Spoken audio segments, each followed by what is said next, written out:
დღეს მინდა გესაუბროთ ერთ ჩემი აზრით ძალიან საინტერესო წიგნზე და გარდა იმისა, რომ ვისაუბრებ ამ წიგნზე, მინდა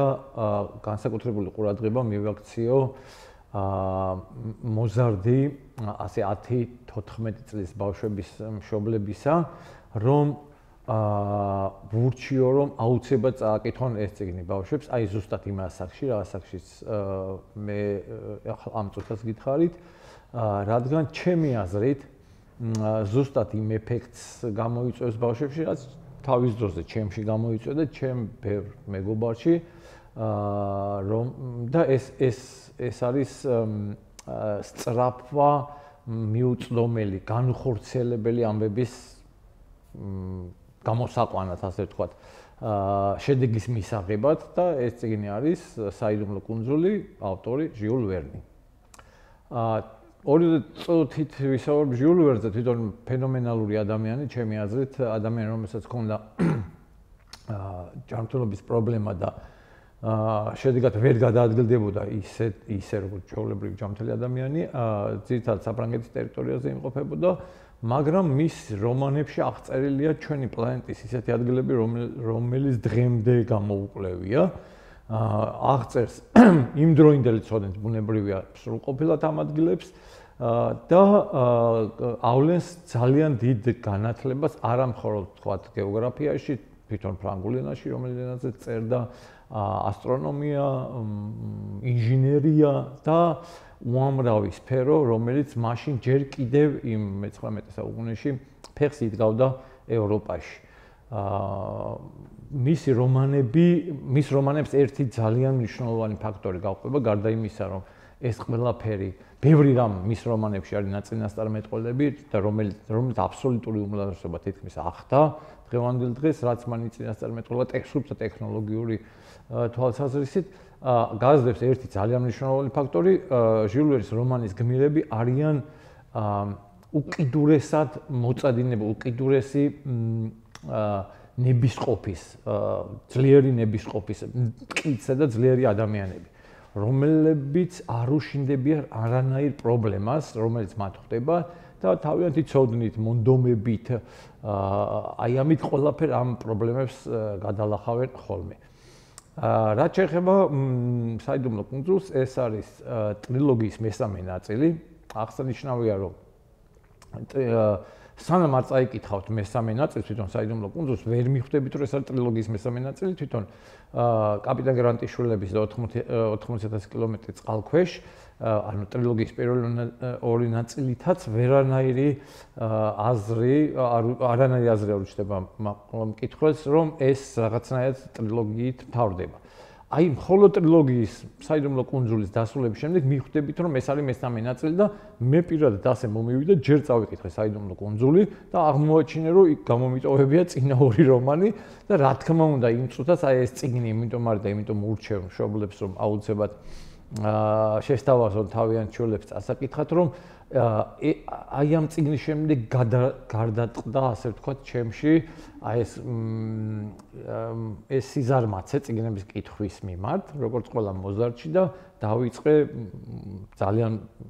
ძლიერად კითხვა, ბევრის კითხვა, რაც დღემდე გრძელდება.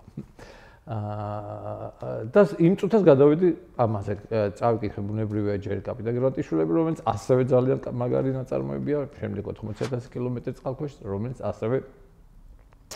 დიდებული ნაწარმოებია. ეხლა რაც შეეხება თვითონ საიდუმლო კუნძულს.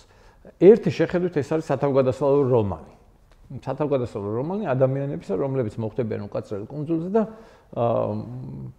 რამოდენიმე ხანში, რამდენიმე წელიწადში გააკეთებენ წალკოტს. თუმცა მნიშვნელოვანი არის თვითონ დასაწყისი ამ დროის და აი დღემდე როცა ამ ნაწარმოებს ვკითხულობ, ხვდები რა მიზნები ჰქონდა ავტორს გარდა იმისა, რომ უბრალოდ ეს კარგი სათავგადასავლო ნაწარმოებია და აი ეს მიზანსწრაფვა იმ ადამიანებისა, რომლებიც რომანის გმირებისა არის ძალიან მისაბაძი და ძალიან გადამდები. დავიწყოთ იმით, ვინ არიან გმირები. ეს არის ამერიკის შეერთებული შტატების საშუალო ფენის წარმომადგენლები, ასე ვთქვათ, რომლებიც იბრძვიან ჩრდილოეთელების მხარეს ამერიკის სამოქალაქო ომში, არის ინჟინერი პროფესიით, არის ჟურნალისტი, არის მეზღვაური, ბიოლოგი და არის განთავისუფლებული მონა, რომელიც შეუერთდება ამ ჯგუფს. ესენი ვერ იტყვი რომ ესენი არიან რაღაცა რაც იმდროინდელი რომანისტიკის ერთ-ერთი თავარი მომენტი იყო, რომ სოციალურად ძალიან დაბალი ფენიდან წამოსული გმირები ახასიათებდა მაშინ სოციალური რომანები იყო უფრო ხშირად ესე ვთქვათ მოდაში და ნამდვილად არ არიან ისინი საშუალო შეძლებულიც კი თვითონ ვთქვათ აი საირუს სმიტი შეძლებული ოჯახიდან არის ეს ბიოლოგი ჰერბერტიც და ეს ადამიანები იბრძვიან სხვა ადამიანების ბედნიერებისთვის. იცით რატომაც იყო სამოქალაქო ომი დაწყებული იქ სამხრეთელებისა და ჩრდილოეთელებს შორის მაგალითი მათი მოქმედებისა ის არისო აი ეს ნაბი შავკანიანი მათი მეგობარი არის სრულიად თანასწორი მთელი რომანის განმავლობაში მათ არანაირად არ ჩანს რომ იქ ან ყოფილი მონა არის ძალიან პოზიტიური ადამიანი თვითონაც აი ეს ადამიანები გაიქცევიან ტყვეობიდან, ჩავარდებიან საჰაერო ბურთის მეშვეობიდან, ამინდის ესეთი გრიგალის გამო გეზიდან გადაუხვევენ და მოხვდებიან კუნძულზე. ძალიან საინტერესო პასაჟები აქვს თვითონ მაგალითად მე ძალიან ვერც კი ვიტყვი ხოლმე ვიძახი რომელია ჩემი საყვარელი გმირი. იმდენად ყველას თავისი ესეთი თვისებები აქვს და ჩემთვის ნუ არ ვიცი ყველაზე საყვარელი ერთ-ერთი ვერ ვიცახი მაინც რომელია ყველაზე უფრო ისეთი არის გედეონ სპელეტი ჟურნალისტი რომლის დასახასიათებლად ავტორი იძახის რომ იმისთვის რომ რიგი არ გამოეტოვებინა ტელეფონზე და ტელეგრაფში და მე სწრაფად გადაეცა ინფორმაციები ფრონტიდან ბიბლიის ტექსტს არნახობდა საათ ნახევარ თუ 2 საათი არ მახსოვს ზუსტად რედაქციაზე ეს არის ამ გმირების მეორე დახასიათება. ყველა ეს გმირი არის განათლებული. ყველა ამ გმირს აქვს განათლება, რომელიც ასევე მისაბაძია. ნუ საოცარია თვითონ გედეონ საირუს სმიტის განათლება, რომელიც არის პროფესიით ინჟინერი და მაშინდელი ეს ცნობილი მასაჩუსეტსის ტექნოლოგიური უნივერსიტეტის დამთავრებული ინჟინერია და უზარმაზარი განათლების მფლობელია, ბევრ სხვადასხვა სფეროში, ნაწარმოებში ჩანს, როგორ იყენებენ მის ამ განათლებას ეს მისი მეგობრები, მეზღვაური, რომელიც ასევე საზღვაო საქმეში ძალიან განათლებული და გათვითცნობიერებულია, ჰერბერტი ბიოლოგი, რომელიც ასევე ბოტანიკოსი, მაპატიეთ, ასევე ძალიან გათვითცნობიერებული ადამიანი და აი იმის ხარჯზე, რომ ესენი არიან ძალიან პროფესიონალები კარგი სპეციალისტები, ზუსტად ამის ხარჯზე, მათი შრომის მოყვარეობის ხარჯზე ახერხებენ იმას, რომ ეს უკაცრიელი კუნძული გადააქციონ კარგი ცივილიზებულ, ასე ვთქვათ, კუნძულად, სადაც ბოლოს იმასაც კი ფიქრობენ, რომ რკინიგზა გაიყვანონ თუ არა კუნძულის ერთი ნაწილიდან მეორე ნაწილში. გარდა იმისა, რომ ვთქვათ, მე ერთ მომენტს მოვიყვან იქ კლდი აქვს ასაფეთქებელი რომ სასახლე გაიკეთონ, დაცული სასახლე გაიკეთონ და ჟიულეს აღწერილი აქვს როგორ უყვება საირუს სმიტი ნიტროგლიცერინის დამზადების წესს, როგორ უნდა დაამზადონ ეს ნიტროგლიცერინი, რომელიც ფეთქებადი ნივთიერებაა და როგორ უნდა ააფეთქონ დაამზადებენ აფეთქებენ გერები. პირველი რაც გავაკეთე სკოლის ქიმიის ლაბორატორიიდან მოვიპარე ყველა ის კომპონენტი რაც იქ იყო და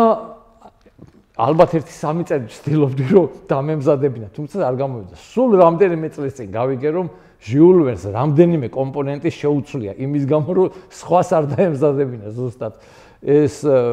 უბრალოდ ერთი კომპონენტი შეცვალა საფუძვლიანად და რომ ახალგაზრდებს არ მოენდობებინათ აი ამ ასაფეთქებელი ნივთიერების დამზადება. ამის გარდა ნაწარმოებში ძალიან მაგრად შემოდის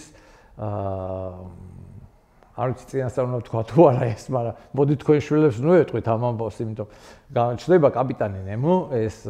ცნობილი პერსონაჟია 80,000-დან, რომელიც აქ რაღაც სხვანაირი პასაჟით წარმოგვიდგება ადამიანი, რომელიც ბევრ რამეს ნანობს, ალბათ იმ ხერხს, რომელიც მან გაიღო, სხვას გააღებინა იმ თავის შურის ძიების გამო, თავისი ქვეყნის გამო, რომელიც აღფრთოვანებულია ამ ჩვენი გმირების მოქმედებით და რაღაც სევდიანი მოხუცის ფორმაში წარმოგვიდგება,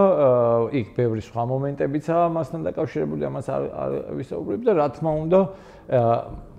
ძალიან მაგარი პერსონაჟი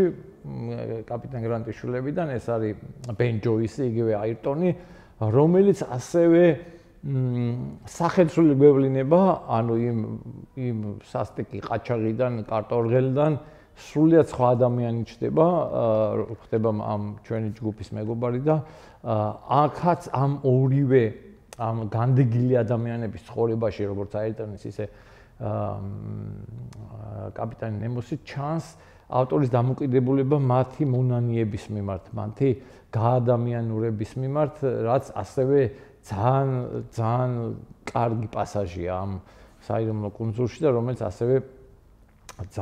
ადამიანებს, აი მე მაგალითად აირტონი რო უკვე გავიგე რაც მოხდა, ისე კარგად მის სისასტიკეებს იმ პირველ რომანში ვეღარ აღვიქვავდი, რადგან ვიცოდი რომ აი ადამიანი გამოსწორდა და აღარ ვაქცევდი იმ ხელამნიშნულობას, იმდენად დიდად იმოქმედა საიდუმლო კუნძულში ამ ყველაფერმა. ერთ პერსონაჟს შევეხები კაპიტან გრანტის შვილებიდან, ეს არის გეოგრაფი ჟან პაგანელი, რომ არ შემიძლია მიუხედავად არ არის გმირი ამ საიდუმლო კუნძულისა, ვიტყვი ესეც ასეთი ადამიანი, ამბობენ რომ მის საკუთარი თავი გამოიყვანა ჟიულ ვერნმა, ისეთივე გულმავიწყი იყო, ისეთივე უცნაური, ისეთივე ექსცენტრიკული და მე ვფიქრობ რომ ბევრი რამ შემდეგ, როგორც აი ამ ჩვენი საიდუმლო კუნძულის გმირებმა შემოყვარა ცხოვრებაში, ისე ერთ-ერთი ძალიან მოქმედი გავლენა იგი ქონია ზუსტად ჟან პაგანელმა. მე მინდა გითხრათ, რომ ხშირად ვსაუბრობ ხოლმე ჩემს ახალგაზრდულ წლებზე, რომელიც ძალიან ბევრი თავგადასავლით არის ზოგადად მოცული და სულ რომ მეუბნებიან რომ აი რანაირად როგორ რატომ რა გინდოდა საწახვედი, რატო წახვედი, სულ ვიძახი რომ ჩემი მთავარი мотиваტორი ამ შემთხვევაში იყო სწორედ აი ეს საიდუმლო კუნძულის გმირები, რომელთათვისაც არასოდეს არ არსებობდა წინაღობა, იყვნენ ძალიან მიზესწრობლები და ძალიან ცნობის მოყვარეები. სწორედ აი ეს სამი თვისება მომცა ამ რომანმა და მე ვფიქრობ რომ იმას აქში, როდესაც ეს რომანი წავიკითხე, ეს იყო ძალიან აუცილებელი, რომ სწორი მიმართულებით და ასე ვთქვათ, ზუსტად ის მიმეღო, რაც იმასაკის ბავშვს სჭირდება, ეს არის სწორედ შეუცნობლის შეცნობა, სწრაფო ამ საიდუმლოების ამოცნობისკენ, რაც მთავარია, ყველაზე მთავარი წიგნის კითხვის სიყვარული, რომელიც უპირობოდ გააჩინა საიდუმლო კუნძულმა და სწორედ აი ამ სიმდიდრეები და ამ მარგალიტებით შემკულია ეს რომანი, ამიტომ გირჩევთ რომ თქვენ შვილებს აუცილებლად სთხოვთ წაიკითხონ საიდუმლო კუნძული. მადლობა.